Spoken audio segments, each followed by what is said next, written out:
So now let us establish some relations between the linear velocity, angular velocity, radius of circle. Yeah. So I have this particle which is performing uniform circular motion. I'm saying uniform circular motion. That means its linear speed is going to remain same throughout the motion. Okay. And its angular velocity is omega. Okay. So now initially it was at point A here, and now it is going to point B, and this A to B movement is going to happen in time delta t here. So when I say delta t is a small time interval, and in this small time interval the angle or angular displacement of this particle with respect to center of the circle O is delta theta. Okay, and then this arc length over here is delta s. Now what is the relation between the angle in radian and radius and the arc length? We know that delta s is equal to r into delta theta. Correct. Now it is happening in time delta t, right? So if I divide both the sides here by delta t, see my r is going to remain constant. But then, what is delta s by delta t? Is it not my speed? And this is r, and then delta theta upon delta t is nothing but my omega, which is angular velocity. Correct. So this is the relation between velocity, radius of the circle, and angular velocity. I'll call it number 1. Correct.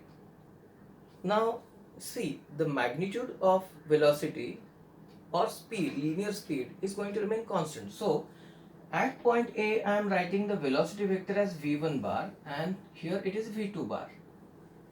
Correct. So let us do some simple geometrical construction. Initially my velocity was here, it is pointing in this direction, v1 bar, and my final velocity is v2 bar here. So my velocity initially it was v1 bar, and now finally it is v2 bar. So is it not my change that has happened, change in velocity?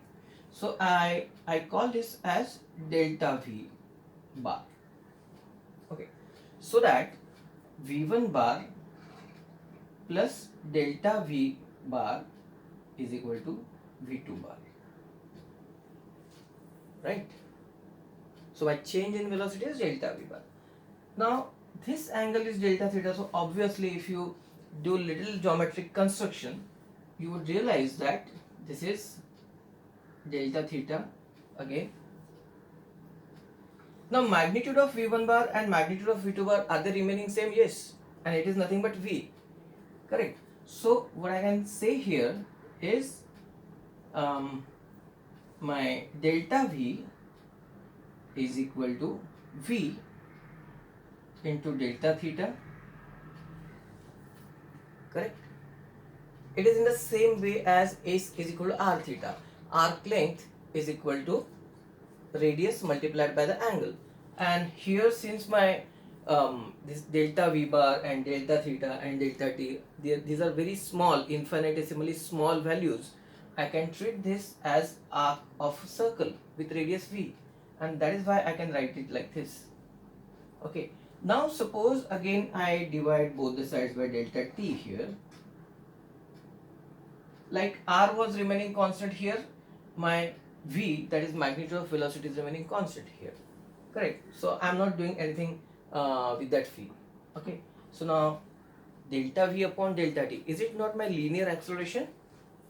It is my linear acceleration a, and that is equal to v into delta theta upon delta t is nothing but my omega, right?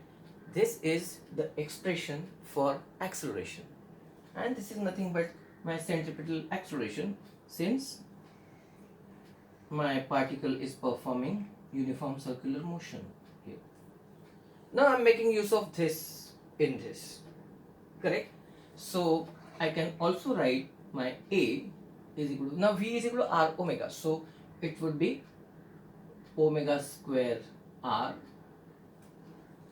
or then if I substitute my omega is equal to V upon R in this expression, so again my A will be equal to V square upon R. So again these are my other two expressions for centripetal acceleration, right? So that is the expression for your linear velocity and linear acceleration, which in this case is your centripetal acceleration. But then now see, there is one thing here. Okay, I have this case of uniform circular motion, correct? But then if my particle is not moving with uniform velocity, okay, its angular velocity is changing, so definitely there will be some angular acceleration, correct? So I have V bar is equal to omega bar cross R bar,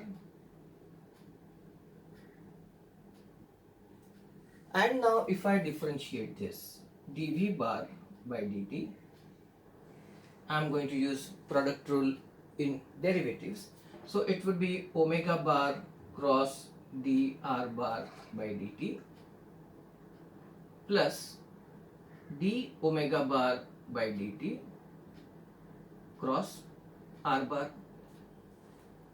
Now this dr bar by dt, it is nothing but my